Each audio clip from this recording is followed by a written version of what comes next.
Welcome back, everyone. Today I'd like to touch on a concept I discussed in my previous video to help you understand the big picture with Q. If you've watched my headliner video, Black Ops 101, you probably know that all the covert operations conducted in the United States military are organized around a top leader called Command. Command is a very unique role, one that is totally off book and comes with almost unlimited legal immunity from prosecution. It's like having the star power from that Super Mario game where you temporarily become invincible and can run straight through all the bad guys. As most of you are likely aware by now, I am the new Command for the whole United States. The guy who's going to be running Black Ops for the next 40 years or so. Pretty crazy, right? Now I know 40 years might sound scary to some of you, but you don't have to worry because I am dramatically different from my predecessor. The most important difference between us is that Command is now a DIA thing instead of a CIA thing.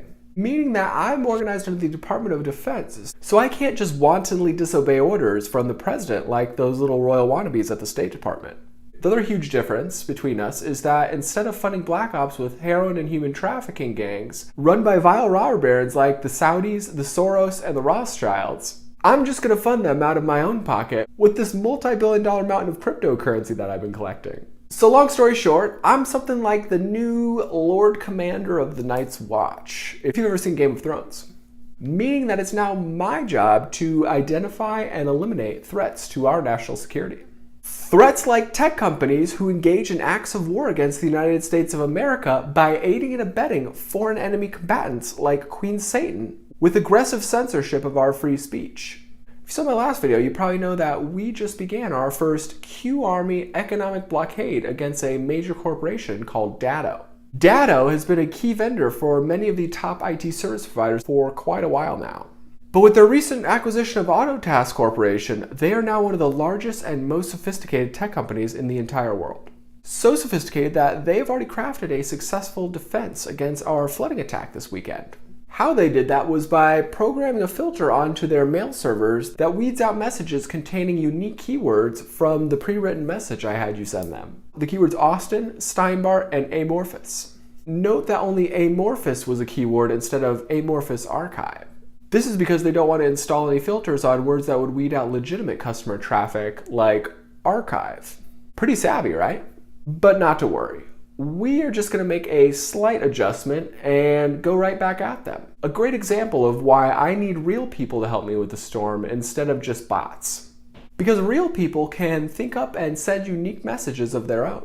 Ones that don't use those blacklisted keywords so that they can make it past those flood filters. So the next step in our economic blockade against Datto is going to be twofold.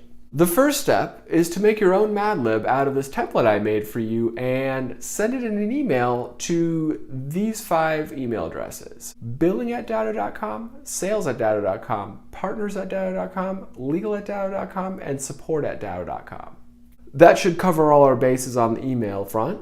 The second step is to call the support line I'm going to list in the description below and dial 9, which will take you to their emergency after-hours support. I would be super grateful for as much time as you could spare to volunteer to help me encumber their emergency tech support line. Ideally, you could call and wait till someone picks up and tell them to give us our archive back when they do. But if you can't, any amount of time you could volunteer to help block up that phone line would really help. Blocking up that phone line will dramatically inhibit their ability to support their highest paying customers and will dramatically raise the cost of their unconstitutional censorship. I'll write up the instructions for this economic blockade and put them in the description below so you guys can have that for after the video. Moving on, there's been lots of confusion out there as to who exactly is in charge here at Q. So I'd like to clarify some things around the command structure of this mission. The best analogy I can give you to explain the Q command structure is the Christian Trinity. Please understand that by making this analogy, I am absolutely not claiming to be Jesus, God, or anything even remotely close. I'm just going to use this because it's an extremely relatable analogy for a lot of people to help me explain this very complicated situation that we're in. So please don't get mad at me. In this Christian Trinity analogy, Q plus is the Father, the one who knows everything and who planned and led this whole operation. Subordinate to the Father is the Son and the Holy Spirit. Baby Q, aka yours truly, is the Son in this example. The one who interfaces with the people and endures lots of their obnoxiousness, abuse, and hatred in service of the Father's big picture plan. Everyone else is the Holy Spirit. Trump, the DIA, Admiral Rogers, and General Flynn are all part of the Holy Spirit in this example, meaning that they are all subordinate to and operating at the direction of Q+. This command structure is very important because it shields people who don't have star power immunities like I do from civil liability. People like General Flynn, who have already had their life ruined enough by those worthless McVampires over the past few years. In my previous video, I messed up big time and said that General Flynn would appreciate it if you helped me. So I just wanted to take a second and clarify that General Flynn would appreciate your help in the general abstract sense of how, as an ex-serviceman, he wants all of the threats to our country to be eliminated. Not in the sense that he was personally calling or condoning that target, or any other target for that matter. Because if he did, that would expose General Flynn to the potential of prosecution and civil lawsuits. So I just want to make it crystal clear that I am the new command and that targeting is 100% at my discretion. Capiche? Okay, great. Another quick thing I wanted to address is I've been seeing a lot of people out there talking about JFK Jr.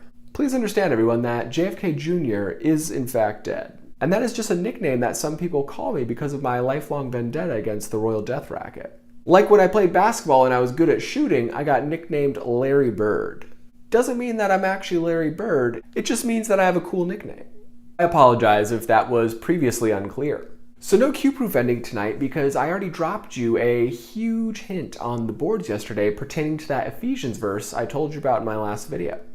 So if you haven't seen that, go check it out and let me know if you think that timing was just a coincidence. And enjoy this other thing I found to amuse you with instead. Did you guys know that the mascot for the Sinaloa cartel is a scorpion? Pretty spooky, right? Luckily, here at Q, we aren't afraid of any hooky spooky bugs. When I was little, catching these things was one of my favorite things to do as a kid. They can't see very well and their tail isn't very strong, so if you distract them from the front and pick them up by their tail like this, they can't get you with their nasty little stinger. And these little pinchers can't even really break your skin, so they're nothing to worry about. Have a great night. I'll see you guys next time.